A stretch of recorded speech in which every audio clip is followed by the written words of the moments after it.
Hello everyone, this is Prishika Tongar and I welcome you all to our Exampur platform। हाँ जी, तो आज की हमारे ये vocab सीरीज है, इसमें हम अपने इडियम एंड फ्रेजेस करते हैं। कल हमने वन वर्ड करे थे। ये सारे idiom and phrases one word आपके महा मैराथन क्लास के हैं, ठीक है। तो ऐसे हम अपना रिवाइज करते चलेंगे क्योंकि महा मैराथन में मैंने आपको सारे इंपॉर्टेंट वाले कराए थे जो आपके एग्जाम में सबसे ज्यादा रिपीट हुए हैं। तो भाई फर्स्ट देखिए, फर्स्ट क्या है आपका गिफ्ट ऑफ द गैब। गिफ्ट ऑफ द गैब का मतलब क्या होता है भाई? बोलने की कला। ओके, जो इंसान क्या होता है, बहुत ही ज्यादा अच्छा बोलता है, मतलब इतना अच्छा बोलता है कि सबको अपनी बातों में घुमाना जानता है, जैसे हमारे प्रधानमंत्री जी हैं। ओके, तो गिफ्ट ऑफ द गैप क्या है? बोलने की कला, द एबिलिटी टू स्पीक इलोक्वेंटली। ये जो हमारा वर्ड है ना इलोक्वेंटली, जरा इसको भी याद कर लीजिए। इसका मतलब होता है बहुत ही ज्यादा क्लियर, ठीक है। कोई इंसान अपने थॉट्स को, अपने विचारों को, अपने ओपिनियंस को बहुत ही आसानी से, बहुत ही क्लियर तरीके से सामने वाले को जब एक्सप्रेस करता है तो उसके लिए हम अपना ये टर्म यूज करते हैं। Now moving to next, a hard nut to crack. तो इसका मतलब है, देखिए हिंदी में तो लिखा है लोहे के चने चबाना, और वैसे हम इसका मतलब होता है कि भाई अ प्रॉब्लम और a person that is very difficult to deal with. ठीक है भाई, कोई प्रॉब्लम या फिर कोई पर्सन जिससे मतलब डील करना क्या है, बहुत ही ज्यादा मुश्किल है। कि भाई कोई ऐसा इंसान है कि भाई जिससे तुम्हें अगर कोई काम निकलवाना है तो बहुत ही ज्यादा मुश्किल है, क्योंकि वो इंसान क्या है, बहुत ही ज्यादा टेढ़ा है। या फिर कोई ऐसा काम है, कोई ऐसी सिचुएशन है, कोई ऐसी प्रॉब्लम है जहां से निकल पाना आपके लिए क्या है, एक बहुत ही मुश्किल काम है। A hard nut to crack. Okay, under the weather.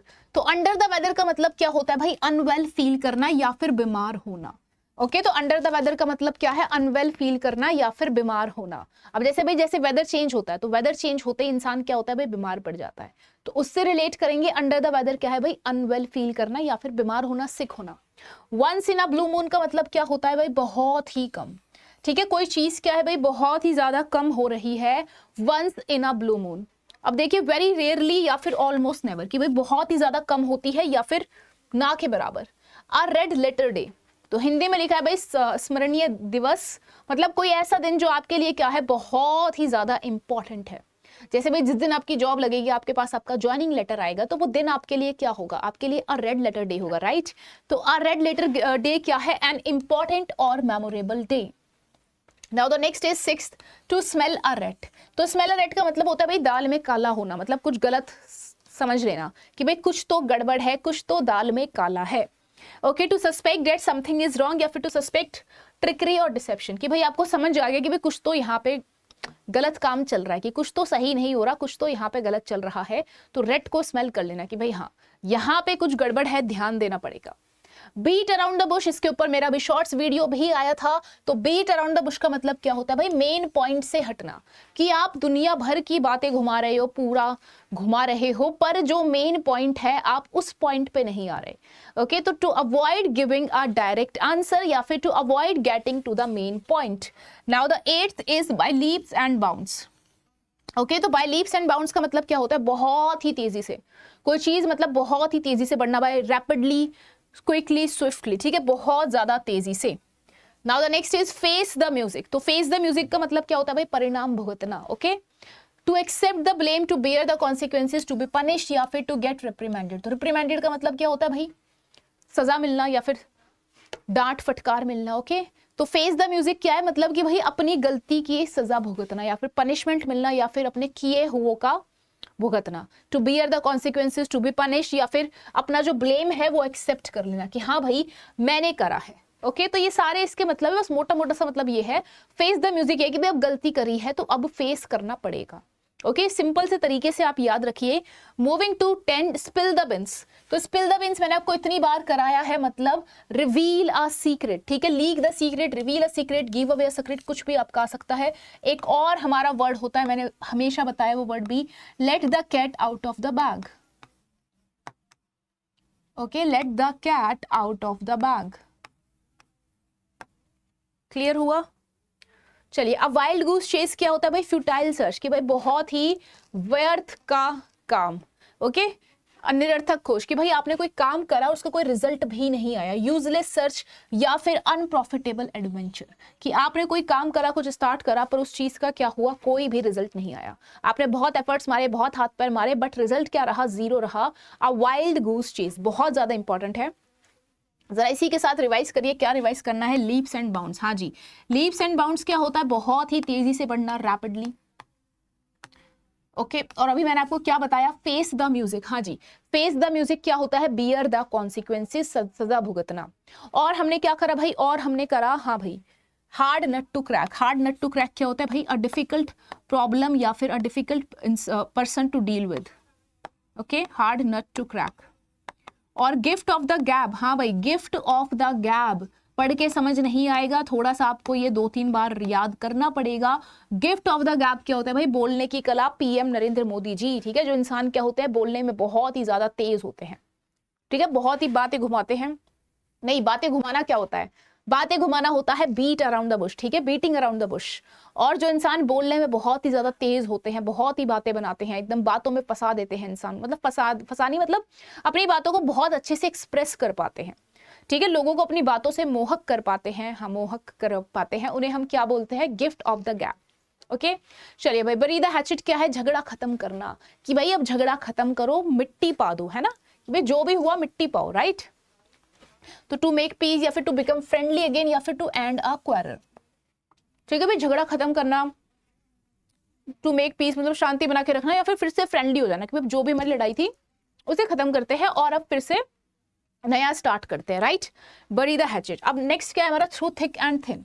तो देखिए, थिक में भी थिन में भी मतलब सुख में भी और दुख में भी, हर एक सिचुएशन में साथ देना। एक इसके अपोजिट होता है, अपोजिट क्या होता है, फेयर वेदर फ्रेंड।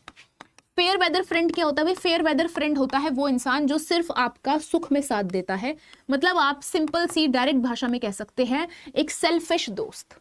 ठीक है, थ्रू थिक एंड थिन क्या है, to support under all circumstances, कि भाई हर एक सर्कमस्टांस, हर एक सिचुएशन में साथ देना, या फिर in good times and in bad times also, कि अच्छे समय में भी और बुरे समय में भी। To read between the lines. तो रीड बिटवीन द लाइन्स का मतलब क्या, देखिए लिखा कहाँ होता है, लिखा तो लाइन्स में होता है ना, पर आप लाइन्स के बीच में भी पढ़ रहे हो, मतलब भाई आप वो चीज भी समझ रहे हो जो सामने वाले ने लिखी नहीं है, मतलब आप उसका हिडन मीनिंग भी समझ रहे हो कि इंसान कहना क्या चाहता है, इंसान चाहता क्या है ना, अरे क्या चाहते हैं, right. So read between the lines क्या है, छुपी हुई बात समझना, to understand the hidden meaning. अब ये पढ़िए, अब बोल्ट फ्रॉम द ब्लू, इसका मतलब क्या, भी अचानक घटना, कोई चीज एकदम से हो गई, अब bolt from the blue, something unexpected and unpleasant, a complete surprise या फिर अ सडन डिजास्टर, कि भाई एकदम से कोई कंप्लीट सरप्राइज या फिर समथिंग क्या है भाई, कुछ बहुत ज्यादा बड़ा डिजास्टर है, सडन डिजास्टर, या फिर something unexpected and unpleasant, right. चलिए आगे चलेंगे, स्नेक इन द ग्रास। ठीक है, ये क्या है भाई, स्नेक इन द ग्रास है, ये तो बहुत ईजी है, मतलब छुपा हुआ दुश्मन, a secret enemy, a deceitful person. ठीक है भाई, वो इंसान जो मे भी हो सकता है आपका दोस्त बन के दिखा रहा हो, पर रियल में क्या हो, सांप हो, है ना। आजकल चल रहे भाई ये तो दोस्त नहीं तो सांप है। ठीक है, तो सांप क्या होते हैं, स्नेक इन द ग्रास मतलब छुपा हुआ दुश्मन, a secret enemy, a deceitful person, a treacherous person, दोनों का ही मतलब होता है धोखेबाज इंसान। एट द 11th आवर, तो इसका मतलब होता है बिल्कुल एन मौके पर, बिल्कुल लास्ट मोमेंट पर, at the very last moment या जस्ट बिफोर द डेडलाइन, कि भाई जबकि डेडलाइन थी, जस्ट डेडलाइन से पहले, मतलब भाई जैसे कोई डेट होती है किसी भी चीज की कि आपको भाई ये काम 30 जून तक सुबह 9 बजे तक कर देना है, तो आपने बिल्कुल मतलब 8:59 पर दिया, एकदम डेडलाइन पे। ओके, तो एकदम बिल्कुल लास्ट मोमेंट पे, एट द 11th आवर। चलिए आगे चले, ब्लो वंस ऑन ट्रम्पेट, भाई बहुत ही अपने मुंह मियां मिट्ठू, ठीक है, अपनी बड़ाई करना। To praise oneself, to boast about one's achievement, कि बस अपने ही अचीवमेंट्स की बातें किए जा रहे हैं, अपनी ही तारीफ करे जा रहे हैं कि हाँ भाई मैंने तो ये भी करा है, मैंने तो वो भी करा है, ये भी क्लियर करा है, होते हैं ना बहुत सारे दोस्त हमारे ऐसे।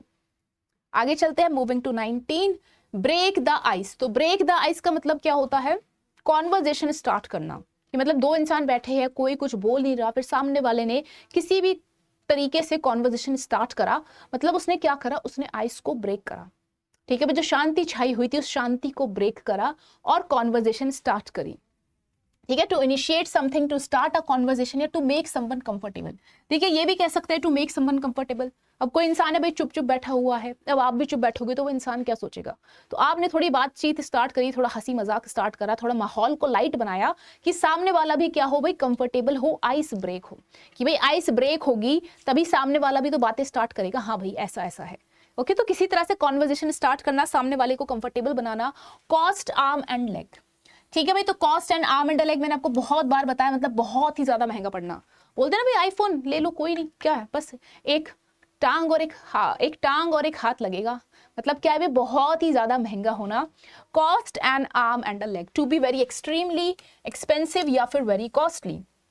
नाउ द 21 इज लास्ट, क्या है हमारा, लीव नो स्टोन अनटर्न, बहुत ज्यादा इंपॉर्टेंट है। इसका मतलब क्या होता है भाई, कोई भी कसर ना छोड़ना। जैसे होता है ना भाई, हमने तो कहते हैं भाई मैंने तो इसको पाने के लिए हर एक मंदिर में माथा टेका है। मंदिर में क्या होता है भाई, मूर्ति होती है, मूर्ति क्या होती है, पत्थर ही तो है। तो भाई उसने कोई भी पत्थर नहीं छोड़ा, मतलब कोई भी कसर नहीं छोड़ी। अभी मैंने एग्जाम्पल दिया है, दिल पे नहीं लेना है, ठीक है। To make every possible effort, ठीक है भाई, हर एक पॉसिबल एफर्ट ट्राई करना। जरा इसी के साथ जल्दी से रिवाइज करिए, स्पिल द बीन्स क्या है। हाँ भाई, स्पिल द बीन्स क्या है, let the cat out of the bag, हाँ भाई, सीक्रेट को रिवील करना। और क्या है, bolt from the blue, bolt from the blue क्या है, एकदम से कंप्लीट सरप्राइज, ठीक है, कोई चीज एकदम से कंप्लीट सरप्राइज है, sudden disaster, bolt from the blue, spill the beans. इसी के साथ जल्दी से रिवाइज करेंगे, गिफ्ट ऑफ द गैप, है ना भाई। गिफ्ट ऑफ द गैप क्या है, a person who speaks very fluently, ठीक है, जो बहुत ज्यादा अच्छा बोलता है। और क्या है भाई हमारा, hard nut to crack. Hard nut to crack क्या होता है, अ पर्सन और a problem difficult to deal with, ठीक है, कोई पर्सन या फिर कोई प्रॉब्लम जिससे डील करना क्या है, बहुत ही ज्यादा मुश्किल है।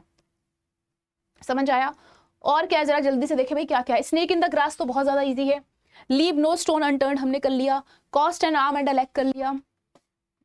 ओके, फेस द म्यूजिक, हाँ भाई, फेस द म्यूजिक क्या होता है, टू एक्सेप्ट द ब्लेम या फिर टू बियर द कॉन्सिक्वेंसेस, कि जो आपने गलती करी है अब उसकी सजा तो भाई देखिए भुगतनी ही पड़ेगी। फेस द म्यूजिक, कि भाई म्यूजिक तो अब फेस करना ही पड़ेगा, जो करा है अब उसको भुगतो। ओके, तो चलिए फिर भाई यहाँ पर क्लास को एंड करते हैं। अपना साथ के साथ ऐसे ही रिवाइज करते हुए चले।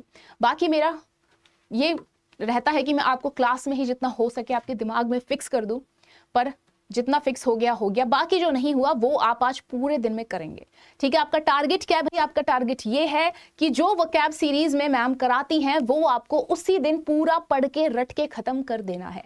तो आई होप कि आप सभी वो टारगेट फॉलो कर रहे होंगे। तो मिलते हैं अपने अगली वीडियो में। Bye bye everyone and thank you so much.